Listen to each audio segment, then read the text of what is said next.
Hello दोस्तों, मैं जयकांत सैनी स्वागत करता हूं आपके अपने चैनल भारत IQ में। हम डिस्कस कर रहे हैं राजस्थान पत्रिका न्यूज़पेपर जयपुर एडिशन 9 सितंबर। तो बने रहिए इस वीडियो में साथ अंत तक। This is lot to know and lot to discuss. तो आइए शुरू करते हैं आज का वीडियो। पेज नंबर 1 पर बात की जा रही है।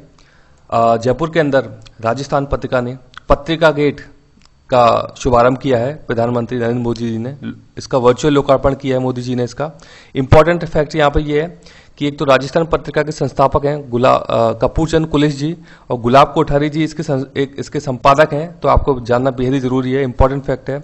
इसके अलावा ये जो गेट बनाया गया है इसमें 9 द्वारों का निर्माण कराया गया है जो कि राजस्थान की संस्कृति को, उनके क्षेत्रों को प्रदर्शित करते हैं। वहाँ पे इनका समन्वय एक देखा जाता है इसमें। तो ये एरियाज हैं डूंडाड़, वांगड़, शेखावटी, ब्रज, हाड़ौती, मेवाड़, मारवाड़, गोडवाड़ एवं अजय मेरू। तो ये 9 के 9 क्षेत्र हैं।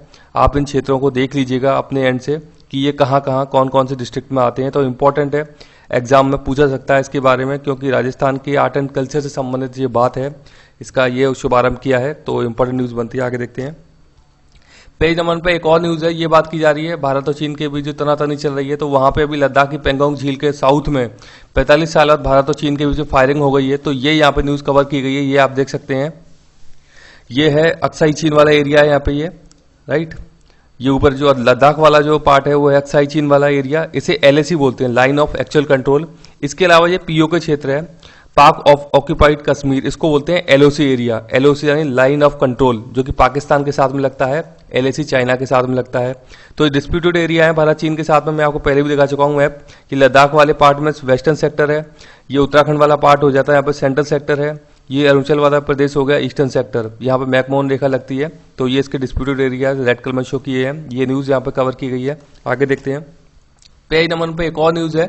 ये बात की जा रही है कि अभी जो कोरोना काल है, तो इसके दौरान जो बच्चे हैं उनका वजीफा और उनको जो भी फैसिलिटीज अदर मिलती है उनको रोक दिया गया है। तो उसका उन पर नकारात्मक प्रभाव पड़ेगा बच्चों का।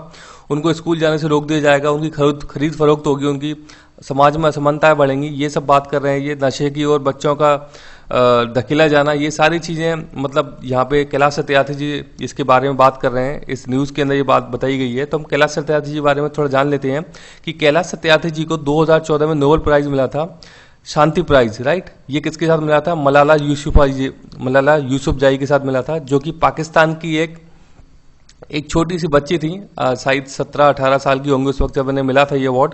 तो ये इनको 2014 नोबेल मिला था। इसके साथ इनकी एक संस्था है जिसका नाम है बचपन बचाओ आंदोलन संस्था। ये भी इंपॉर्टेंट है, एग्जाम में पूछा सकती है। ये कैलाश सत्यार्थी जी की जो एक NGO है उसका नाम है। इसके अलावा इनके और भी जो संस्थान है वो है कैलाश सत्यार्थी चिल्ड्रंस फाउंडेशन, ये भी इन्हीं का है। Global March against child labour and global campaign for education.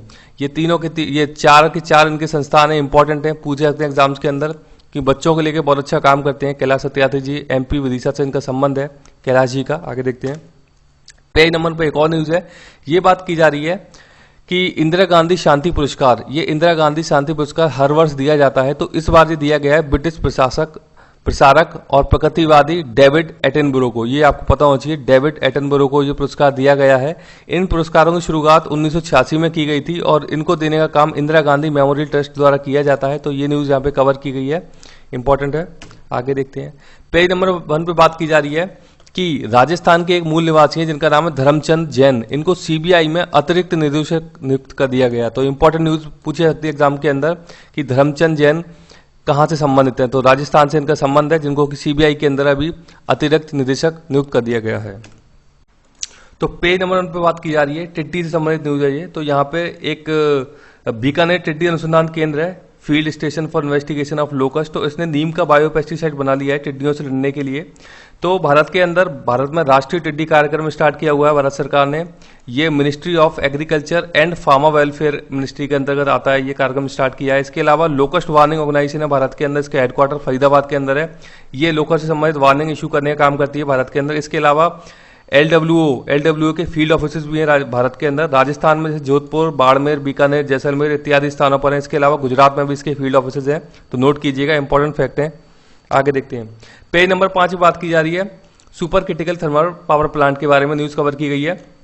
तो ये बात की जा रही है छबड़ा बारा के अंदर एक super critical thermal power plant है। इसकी जो क्षमता है ये 2320 मेगावाट है। ये कोयला आधारित एक पावर प्लांट है, अर्थात ये जो पावर प्लांट है यहाँ पे बिजली बनाई जाती है वो कोयले से बनाई जाती है। तो भारत के अंदर जब सबसे ज़्यादा बिजली बनाई जाती है वो कोयला आधारित है। तो कभी एग्जाम में पूछा जाए तो सबसे ज़्यादा बिजली भारत के अंदर कोयले से बनाई जाती है। इसके अलावा राजस्थान में पहला super critical thermal power plant जो है वो सूरतगढ़ गंगानगर के अंदर है। ये भी इंपॉर्टेंट फैक्ट है, पूछा था एग्जाम के अंदर।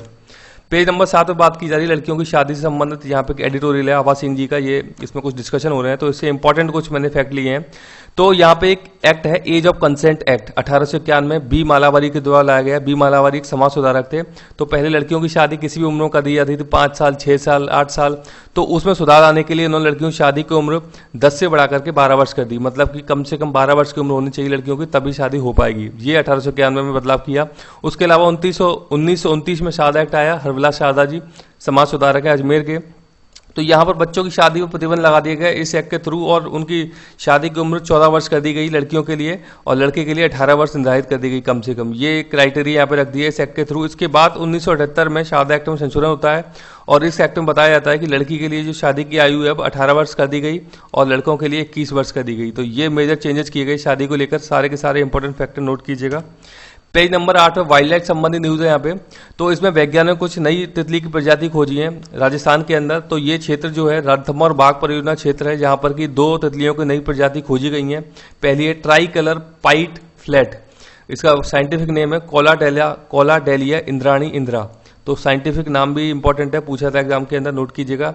दूसरी है स्पॉटेड स्मॉल फ्लैट, इसको साइंटिफिक नाम है इसका सारंगेसा पुरेंद्र सती। दोनों ही इंपॉर्टेंट है, नोट कर लीजिएगा, भावी एग्जाम में जरूर पूछी जाएगी। पेज नंबर 9 पे बात की जा रही है, ये इकोनॉमी रिलेटेड न्यूज है, यहाँ पे कवर की गई। तो फिच ने भी एक रेटिंग दी है भारत को। उसके अनुसार भारत की अर्थव्यवस्था 10.5% का गिरावट का अनुमान बताया है फिच रेटिंग एजेंसी ने। तो फिच एक रेटिंग एजेंसी है जो कि इकोनॉमीज यानी कंट्रीज को रेटिंग देने का काम करती है। इसके अलावा मूडीज का नाम सुना होगा आपने, वो भी कई बार चर्चा में रहती है कि उसने किसी देश को इतनी रैंकिंग दी, भारत को ये रैंकिंग दी। तो ये एजेंसी जो होती हैं रेटिंग देने का काम करते हैं इकोनॉमीज को। जैसे कि आपने भारत में क्राइसिल का नाम सुना होगा। तो भारत के अंदर जो भी प्राइवेट कंपनीज हैं, जो पब्लिक कंपनीज हैं, तो उनको रेटिंग देने का काम भारत के अंदर क्राइसिल जैसी अन्य एजेंसियां करती हैं। तो इन रेटिंग से पता लगता है कि उनकी परफॉर्मेंस कैसी है उन कंपनीज की। तो इंपॉर्टेंट है, नोट कीजिएगा फिच रेटिंग एजेंसी के बारे में। आगे देखते हैं, पेज नंबर 9 पे न्यूज है, स्पोर्ट रिलेटेड न्यूज है यहाँ पे। तो एक ऑस्ट्रेलिया की महिला टेनिस खिलाड़ी है, इनका नाम है एस्ले बार्टी। बहुत ही शानदार खिलाड़ी है, टेनिस खिलाड़ी है। तो उन्होंने अभी कोरोना के कारण एक फर्दर टूर्नामेंट खेलने से मना कर दिया है। ये इनकी न्यूज यहाँ पे कवर की गई है। तो कभी एग्जाम पूछा सकता है कि बार्टी किस खेल से संबंधित हैं और किस देश की निवासी हैं ये। तो आगे देखते हैं, पेज नंबर 10 पे बात की जा रही है। ये बात की जा रही है भारत में 5G टेक्नोलॉजी विकसित करने के लिए भारत, अमेरिका और इजराइल तीनों मिलकर के अब काम करेंगे। तो महत्वपूर्ण ये हो जाता है कि तीनों के तीनों मिलकर काम करेंगे, बहुत अच्छी टेक्नोलॉजी बना पाएंगे ये। तो ये इस प्रकार की न्यूज यहाँ पे कवर की गई है। आगे देखते हैं, पेज नंबर 10 पे बात की जा रही है। ये बात की जा रही है यहाँ पे कि जो शीशा होता है उसमें कुछ वर्षों के बाद धुंधलापन आ जाता है। तो उसको लेकर के कुछ तकनीक विकसित की गई है। ये न्यूज़ यहाँ पे है, बेंगलोर से आई है। तो इसमें इंपॉर्टेंट फैक्ट बनते हैं कि भारतीय विज्ञान संस्थान ये बेंगलोर के अंदर है। पूछा था एग्जाम के अंदर कहाँ पर स्थित है, IISc का नाम सुना होगा आपने। इसके अलावा है फिर Jawaharlal Nehru centre for advance scientific research, ये भी बेंगलोर के अंदर है। दोनों के दोनों संस्थान इंपॉर्टेंट है, पूछे जाते हैं एग्जाम के अंदर, नोट कीजिएगा। पेज नंबर 10 पे बात की जा रही है। ये बात हो रही है कि ईरान व इंडोनेशिया भूकंप के झटके महसूस किए गए हैं। तो ईरान की राजधानी तेहरान है। इसके अलावा इंडोनेशिया की राजधानी जकार्ता में है, जावा द्वीप पर है। इंडोनेशिया जो है रिंग ऑफ फायर का भाग है। रिंग ऑफ फायर मैं आपको बताता हूँ मैप के थ्रू। तो ये न्यूज़ यहाँ पे कवर की गई है। ये आप देख सकते हैं, ये है इंडोनेशिया, राइट। ये इंडोनेशिया है। यहाँ इंडिया के रेफरेंस में आप देखिए, ये साउथ ईस्ट एशिया वाला पार्ट आ जाता है, जो हम आसियान कंट्रीज बोलते हैं, वहाँ पे आता है इंडोनेशिया। ये अरब सागर, ये बंगाल की खाड़ी और ये हिंद महासागर आ जाता है। अब इंडोनेशिया तकरीबन 36,000 द्वीपों से मिलकर बना है, द्वीपों का देश है एक। तो ये जो द्वीप है ये सुमात्रा द्वीप है, इंपॉर्टेंट बड़ा द्वीप है। ये जावा द्वीप है, जहाँ पर कि इंडोनेशिया की कैपिटल है जकार्ता, जावा द्वीप पे जकार्ता कैपिटल है। अब मैं बता दूं कि रिंग ऑफ फायर वाला पार्ट ये आता है, ये पैसिफिक ओशियन का जो सराउंडिंग है, उधर अमेरिका, नॉर्थ और साउथ अमेरिका वाले पार्ट आ जाते हैं। ये आपको मैप के थ्रू नहीं दिख रहा है क्योंकि वो उसमें कवर नहीं हो रहे हैं इस मैप में। तो ये रिंग ऑफ फायर वाला इस प्रकार का एक मतलब काल्पनिक पिक्चर बनता है, जहां पर कि इंडोनेशिया भी आता है। तो रिंग ऑफ फायर बहुत ही सेंसिटिव एरिया होते हैं, जहां पर कि अर्थक्वेक वगैरह ये जो एक्टिविटीज है काफी ज्यादा देखी जाती हैं रिंग ऑफ फायर वाले एरिया में। तो आई होप कि मैप के थ्रू आपको समझ में आया होगा। वीडियो लेक्चर अच्छा लगा ज्यादा से लाइक करें, शेयर करें, सब्सक्राइब करें। आप मुझे कमेंट अपने भेज सकते हैं कमेंट बॉक्स में। इसी के साथ धन्यवाद।